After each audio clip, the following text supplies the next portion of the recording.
നമസ്കാരം. മോദി ഇന്ത്യയുടെ പുരോഗതിക്ക് വേണ്ടി പുതിയ വഴികൾ തുറക്കാൻ ശ്രമിക്കുമ്പോൾ മോദിയെ കടിച്ചുകുടയാൻ കോൺഗ്രസും രാഹുൽ ഗാന്ധിയും കച്ചകെട്ടി ഇറങ്ങി പുറപ്പെട്ടിരിക്കുകയാണ്. കാര്യങ്ങൾ അങ്ങനെയൊക്കെയാണെങ്കിലും മോദിയെ പുടിൻ ഉൾപ്പെടെയുള്ള വിദേശ ശക്തികൾ മുഴുവൻ ബഹുമാനിക്കുന്നതിന്റെ ഏറ്റവും ഒടുവിലെ ഉദാഹരണം ഇപ്പോൾ പുറത്തു വന്നിരിക്കുകയാണ്. ഇന്ത്യക്ക് ഏത് രാജ്യത്ത് നിന്നും എണ്ണ വാങ്ങാനുള്ള സ്വാതന്ത്ര്യമുണ്ടെന്ന് റഷ്യ തന്നെ നേരിട്ട് വ്യക്തമാക്കി കഴിഞ്ഞു. അസംസ്കൃത എണ്ണ വിതരണക്കാരെ വൈവിധ്യവൽക്കരിക്കാനുള്ള ഇന്ത്യയുടെ തീരുമാനം പുതിയതല്ല എന്നും റഷ്യൻ സർക്കാർ വക്താവ് പറഞ്ഞു. റഷ്യൻ എണ്ണ വാങ്ങുന്നത് ഇന്ത്യ നിർത്തുമെന്ന് US പ്രസിഡന്റ് ഡൊണാൾഡ് ട്രംപ് അവകാശപ്പെട്ടിരുന്നു. എന്നാൽ കേന്ദ്ര സർക്കാർ ഇക്കാര്യത്തിൽ വ്യക്തത വരുത്തിയിട്ടില്ല. അതേസമയം റഷ്യൻ എണ്ണ ഇന്ത്യ വാങ്ങില്ല എന്ന് കഴിഞ്ഞ ദിവസം വൈറ്റ് ഹൌസും പറയുകയുണ്ടായി. ഇതിനു പിന്നാലെയാണ് ക്രെംലിൻ വക്താവിന്റെ പ്രതികരണം. റഷ്യ ഇന്ത്യയുടെ എണ്ണയുടെയും പെട്രോളിയം ഉൽപ്പന്നങ്ങളുടെയും ഏക വിതരണക്കാരല്ല എന്ന് ഞങ്ങൾക്കറിയാം. ഇന്ത്യ ഈ ഉൽപ്പന്നങ്ങൾ എപ്പോഴും മറ്റ് രാജ്യങ്ങളിൽ നിന്ന് വാങ്ങുന്നുണ്ട്. അതിനാൽ ഇവിടെ പുതിയതായി ഒന്നും കാണുന്നില്ല എന്നാണ് ക്രെംലിൻ വക്താവ് ദിമിത്രി പെസ്കോവിനെ ഉദ്ധരിച്ച് PTI റിപ്പോർട്ട് ചെയ്തത്. ഇന്ത്യക്ക് ഏത് രാജ്യത്തിൽ നിന്നും എണ്ണ വാങ്ങാനുള്ള പൂർണ്ണ സ്വാതന്ത്ര്യമുണ്ട് എന്ന റഷ്യൻ സർക്കാർ വക്താവിന്റെ പ്രസ്താവന ഇന്നത്തെ ലോകരാഷ്ട്രീയത്തിൽ ഇന്ത്യ കൈവരിച്ചിരിക്കുന്ന ആത്മവിശ്വാസത്തിന്റെ അംഗീകാരമാണ്.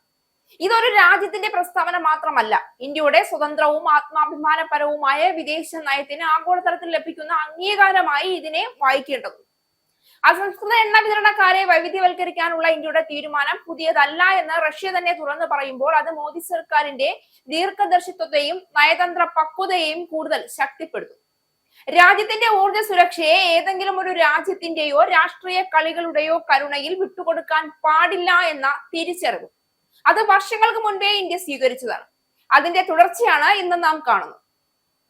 നരേന്ദ്രമോദിയുടെ നേതൃത്വത്തിൽ ഇന്ത്യ പിന്തുടരുന്ന വിദേശ നയം ഇന്ത്യ ആരുടെയും പക്ഷമല്ല, ഇന്ത്യയുടെ പക്ഷം മാത്രമെന്ന വ്യക്തമായ തത്വത്തിൽ അധിഷ്ഠിതമാണ്. റഷ്യയുമായുള്ള ചരിത്രപരമായ സൗഹൃദം നിലനിർത്തിക്കൊണ്ട് തന്നെ അമേരിക്കയുമായും യൂറോപ്പുമായും മിഡിൽ ഈസ്റ്റ് രാജ്യങ്ങളുമായും ഇന്ത്യ ഊർജ്ജ സഹകരണവും വ്യാപാര ബന്ധങ്ങളും വികസിപ്പിച്ചു. ഇതൊരു നയതന്ത്ര സമതുലനത്തിന്റെ ഉദാത്ത മാതൃകയാണ്. റഷ്യയിൽ നിന്നോ മാത്രമല്ല, ആവശ്യമായാൽ അമേരിക്കയിൽ നിന്നോ മറ്റേതെങ്കിലും രാജ്യങ്ങളിൽ നിന്നോ എണ്ണ വാങ്ങാനുള്ള ഇന്ത്യയുടെ അവകാശത്തെ റഷ്യ തന്നെ അംഗീകരിക്കുന്നു എന്നത് മോദി സർക്കാരിന്റെ നിലപാടുകൾക്ക് ലഭിക്കുന്ന ബഹുമാനമാണ്. അന്താരാഷ്ട്ര സമ്മർദ്ദങ്ങൾക്കോ ഭീഷണികൾക്കോ കീഴടങ്ങാതെ സ്വന്തം ജനതയുടെ താല്പര്യം മുൻനിർത്തിയാണ് ഇന്ത്യ തീരുമാനങ്ങൾ എടുക്കുന്നതെന്ന സന്ദേശം ഇതിലൂടെ ലോകത്തിന് വ്യക്തമാണ്. ഇന്ന് ലോകം കാണുന്ന ഇന്ത്യ ശീതയുദ്ധകാലത്തെ അനുസരണയുള്ള രാഷ്ട്രമല്ല. അത് ആത്മവിശ്വാസമുള്ള, സ്വതന്ത്ര തീരുമാനങ്ങൾ എടുക്കുന്ന, ആഗോള ശക്തികളോട് നേർക്കുനേരെ നോക്കി സംസാരിക്കുന്ന ഒരു പുതിയ ഇന്ത്യയാണ്. ഈ മാറ്റത്തിന്റെ കേന്ദ്രത്തിൽ നരേന്ദ്രമോദിയുടെ ദീർഘദർശിയായ നേതൃത്വമുണ്ട്.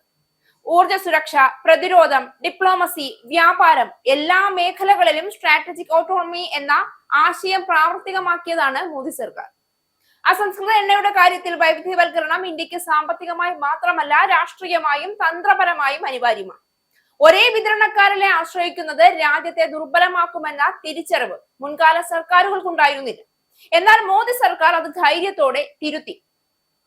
അതിന്റെ ഫലമാണ് ഇന്ന് ഇന്ത്യക്ക് ലഭിക്കുന്ന നയതന്ത്ര സ്വാതന്ത്ര്യം. റഷ്യയുടെ പ്രസ്താവന ഇന്ത്യ റഷ്യ ബന്ധം ആരുടെയെങ്കിലും എതിരായല്ല, മറിച്ച് പരസ്പര ബഹുമാനത്തിൽ അധിഷ്ഠിതമാണെന്നതും തെളിയിക്കുന്നു. അതേസമയം ഇന്ത്യ അമേരിക്ക ബന്ധവും ഇതുവരെ കാണാത്ത ഉയരത്തിലെത്തി. ഈ ഇരട്ട ബന്ധം കൈകാര്യം ചെയ്യാൻ കഴിയുന്നത് ശക്തമായ നേതൃത്വത്തിനെ സാധിക്കും. അതാണ് മോദി സർക്കാർ.